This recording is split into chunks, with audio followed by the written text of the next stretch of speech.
khawatir tentang keadaan tubuh kita sendiri ya. Baik, langsung aja kita mulai ya Mbak dengan pendataan identitas Mbak. Kalau boleh saya tahu berapa usia Mbak saat ini dan apa pekerjaan Mbak ya? Baik Mas, status saya sebagai mahasiswa sih Mas. Saya saat ini 21 tahun. Terima kasih ya Mbak. Sekarang langsung kita buka aja indeks masa tubuh Mbak. Boleh saya tahu tinggi dan berat badan Mbak saat ini? Untuk berat badan saya terakhir kali saya timbang itu Mas sekitar 60 Mas. Dan tinggi badan saya itu 165 cm. Baik Mbak, berdasarkan perhitungan IMC kita, IMC Mbak itu 24,97 yang mendekati memang kategori overweight. Dan kekhawatiran Mbak ini emang valid. Kalau ini memang ya kemungkinan besar kalau nggak jaga pola makannya bakal naik terus IMC-nya gitu ya. Baik, kita akan mencoba mencari solusi bersama ya Mbak terkait dengan masalah Mbak ini. Kita mulai dari riwayat pola makan Mbak terlebih dahulu ya. Boleh Mbak ceritakan sedikit tentang pola makan Mbak sehari-hari, mulai dari kayak sarapan, makan siang, dan makan malamnya biasanya bagaimana ya Mbak?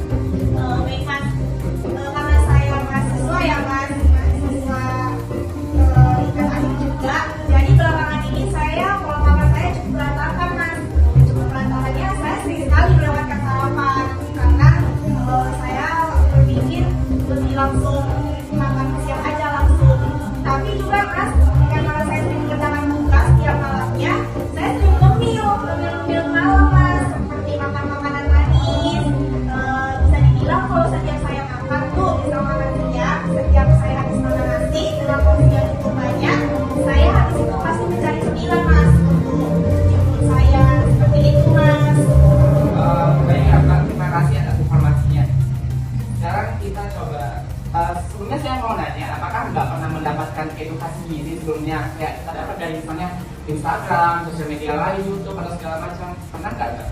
Sebelumnya belum sih Mas, baru kali ini saya langsung ke konsultasi gizi Mas. Karena saya sudah merasa nggak pede dengan tubuh saya dan juga pandangan orang kepada saya yang sudah mulai overweight rasa saya pada saya ini Mas. Seperti itu Mas. Seperti itu ya Mbak. Nah, sekarang saya akan coba memberikan informasi dasar mengenai gizi untuk membantu Mbak memahami bagaimana pola makan dan kebiasaan sehari-hari, serta itu akan membantu mempengaruhi kesehatan Mbak ke depannya. Kita mulai dari kebiasaan hidup dan gaya hidup Mbak ya. Baik Mas. Kalau saya boleh tahu bagaimana kebiasaan hidup Mbak dan aktivitas fisik Mbak sehari-hari? Kalau kebiasaan tidur saya cukup berantakan juga Mas, sama seperti pola makan saya. Saya tidur itu mulai dari jam 1 atau jam 2 malam gitu. Bangunnya nanti kadang-kadang kuliah pagi jam 8 atau jam 7. Karena kalau kadang kuliah pagi saya bangun siang. Seperti itu Mas. Cukup jarang ya belakangan ini saya tidur tepat waktu atau tidur dengan cukup maksimal 8 jam gitu Mas. Aktivitas fisik saya juga jarang Mas karena berolahraga. Karena itu tadi tuntutan kuliah, saya juga malas untuk aktivitas fisik seperti olahraga karena saya lebih memilih menghabiskan waktu saya untuk tidur atau makan-makan seperti itu Mas. Memang kurangnya tidur kita waktu saat ini dan aktivitas fisik bisa berdampak besar pada berat badan kita dan kesehatan kita secara keseluruhan. Sekarang kita akan coba membuat rencana yang bisa membantu memperbaiki kebiasaan buruk ini ya Mbak. Baik Mas. Kita coba dari edukasi gizi dan strategi diet yang akan saya lakukan. Baik Mbak, untuk menurunkan berat badan dan mencegah obesitas, kita akan fokus pada beberapa aspek. Di sini saya akan mencoba menjelaskan pada 3 aspek. Yang pertama, pola makan sehat. Pola makan yang sehat melibatkan mengkonsumsi makanan dengan gizi seimbang yang terdiri dari karbohidrat kompleks, protein hewani dan nabati, lemak yang sehat, buah-buahan dan sayur-sayuran, serta air minum yang cukup. Coba Mbak untuk mengurangi makanan yang tinggi lemak, makanan cepat saji, minum-minuman bersoda, minum-minuman yang kayak boba, minum-minuman kekinian yang terlalu tinggi tingkat pemanisnya. Seperti itu ya Mbak. Selain itu, yang kedua adalah aktivitas fisik. Cobalah setidaknya menyisihkan waktu Mbak sekitar 30 menit setiap harinya untuk melakukan aktivitas fisik, misalnya seperti berjalan kaki, bersepeda, atau latihan kecil kayak senam lewat dari video YouTube gitu kan. Kita hanya cukup 30 menit satu hari, itu cukup untuk membantu aktivitas fisik kita secara baik gitu ya Mbak. Selanjutnya, aktivitas fisik ini juga bagus bagus untuk meningkatkan kesehatan jantung kita. Menurut Mbak ini terdengar memungkinkan nggak ya untuk dilakukan? Mungkin saya rasa memungkinkan mas, karena saya sendiri pun sudah tidak pede dan merasa insecure karena berat saya. Jadi saya ingin berubah mas, saya tidak ingin ejek atau tidak pede lagi dengan berat badan atau tubuh saya mas. Seperti itu.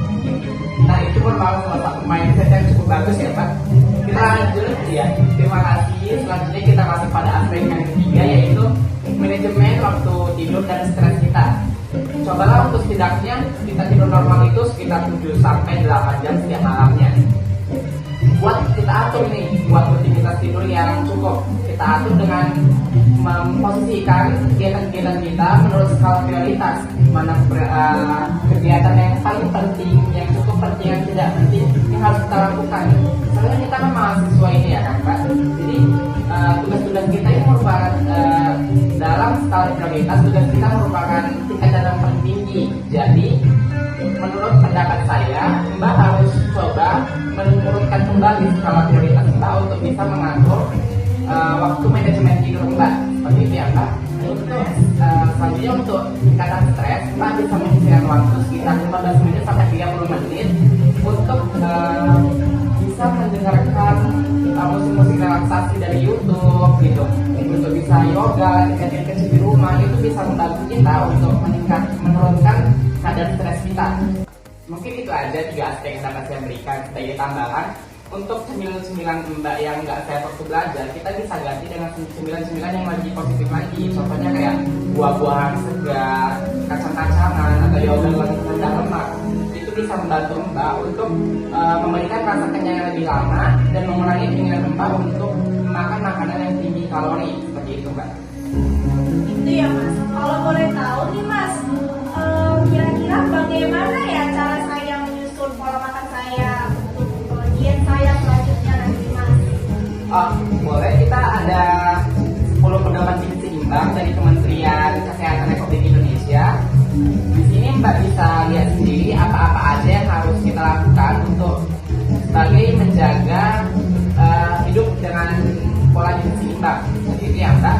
Untuk jadwal makanan Mbak, susunan menu harian, saya akan coba kirimkan melalui email dan saya akan memberikan tips-tips tambahan dan kayak saya memberikan tips tambahan cara pola hidup seperti itu kepada Mbak nanti lewat email ya Mbak. Mungkin perubahan ini memerlukan waktu yang enggak cepat gitu, tapi Mbak jangan berkecil hati jika kita tidak melihat hasilnya secara instan. Teruslah berusaha dan tetap semangat ya Mbak. Baik, terima kasih banyak ya mas atas semangatnya. Ya Mbak, sama-sama Mbak, jangan ragu ya untuk menghubungi saya ke depannya jika Mbak memiliki pertanyaan atau butuh dokumen yang lebih kuat lagi. Saya rasa sudah cukup mas, saya sudah mendapatkan pesan-pesan yang sangat penting serta prinsip diet juga dari mas. Terima kasih ya mas. Ya Mbak, semoga Mbak bisa berhasil dengan gaya hidup yang sehat ya Mbak. Baik mas. Selamat pagi ya Mbak. Terima